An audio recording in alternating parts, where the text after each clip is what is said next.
reporting for Katie Chats here in downtown Toronto with producer Gareth Unwin.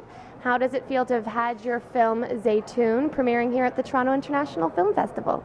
Well, it's been wonderful, Katie. I mean, as you know, we were here in 2010 with The King's Speech, and that was a very different type of experience. That was a much bigger film with a broader cast, and it was part of the gala strand, so a slightly different experience this time around, but equally as wonderful. I mean, we're here in the special presentation strand, here with the film Zaytoun, which stars Stephen Dorff and a host of Israeli and Palestinian actors. And it's been great fun. I mean, Toronto's always very welcoming. It's a wonderful audience. They're very accepting of all sorts of material, whether that be edgy, political, fun, humour, laughter, love. So it's been good. You've come out with another very powerful film. How does Bedlam Productions choose its projects? Well, you can only go project by project, and this one came to us through a slightly odd means. I was in Dubai in 2009, 2010, around about sort of December time, and I was there to open the festival. King's Speech was the first film that was going to open the festival, and Colin was getting a tribute, and I was the only producer that was available to go. So went over there, and basically the connection came out. The woman that booked my flights and hotel, her cousin had just written his first script, and she said, would you meet with him? And I was like, this is going to be an absolute car crash, this is going to be awful. But I met Nader Rizik, and he had a producer attached, a guy called Fred Ritzenberg, and they told me this tale of an Israeli fighter pilot, 1982, a friendship with a Palestinian kid, and I liked the pitch, and so I basically said, well, look, send me the script, let's talk in 4 weeks' time, I will have read it, and I'll let you know yes or no. And I then left Dubai, straight to LA, when we first met, and started the whole sort of bandwagon with the King's Speech and the awards campaign, and just didn't bother reading it. And I could see this sort of date coming forward in my diary, so I actually sent it to our head of development, Will, overnight, and said, look, I don't need pages of coverage, I just need to know, is it something that Bedlam should do or not? And he called back within 2 hours. He said, it's the best script we've had in 2 years. And so I spoke to the guys, said we were in. What that meant at that time, we weren't quite sure. And fortunately enough, about 3 weeks later, the director was travelling through London, and so I had opportunity to meet him, and we talked about our vision for the project, our ambition, where we wanted to take it.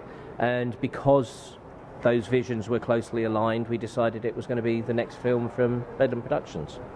What is at the heart of the story for you? Love. And I know that sounds really, really weird when you're talking about a sort of political type film about that particular part of the world, but love and optimism and friendship, hope, I think these are all strong themes. And sadly, you know, you only have to look on the news or in the newspapers to see that, you know, these issues are still very prevalent today in modern society as much as they were 30 years ago in that particular part of the world. In fact, still ongoing in that part of the world with everything that we see on the news with Syria, etc. How did everything run on set? Did production run smoothly?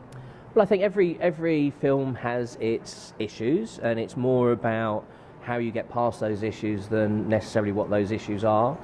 We had a great crew. I took a very deliberate standpoint in as much as I didn't want to sweep in with lots of Brits and foreign crew, so we took a Danish cinematographer and a French editor, and everyone else was sourced locally within Israel. And, you know, if only the world could operate as well as that set did in terms of, you know, Arab and Israeli cooperation. You know, I mean, it really was a wonderful crew. We had a mix of Palestinian Israelis or Arab Israelis and people from all, you know, from all around the world. We did have an English first AD who joined us a little way into the shoot. But no, it was a happy shoot. Speaking of coexisting, tell me a little bit about your experience talking about co-productions here at the Toronto Film Festival. Well, one of the things I was invited to do this year, because Zaytoun was the first official UK-Israeli co-production, they asked me to sit on a panel and talk about co-production treaties, how they work, what the benefits are, what the pitfalls are. And it was good fun. There was some healthy and lively debate. We had an Italian lawyer, an Australian producer, and 2 Canadian producers on the panel, and we were swapping war stories about how things had gone well and not gone well on various productions that we'd all been part of. So it was good, and I hope that the audience drew what they needed from the session. Have you been getting the audience reaction from Zaytoun that you expected to get?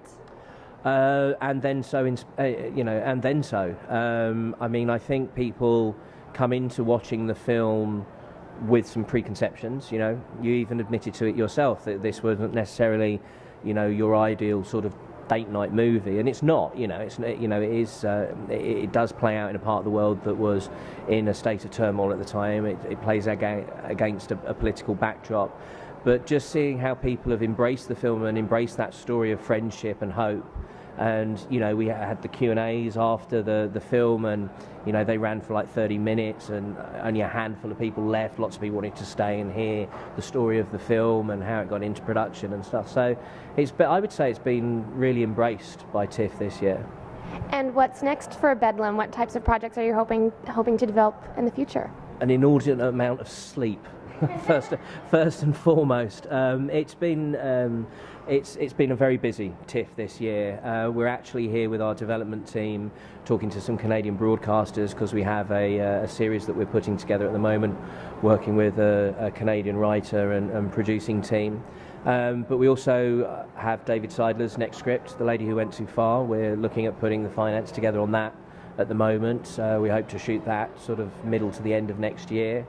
And as you know from previous interviews, Bedlam has a foothold in factual TV, and we've delivered, I think it's about 6 hours of factual programming in the UK and the US this year. So it's been really, really busy, hence the need for sleep.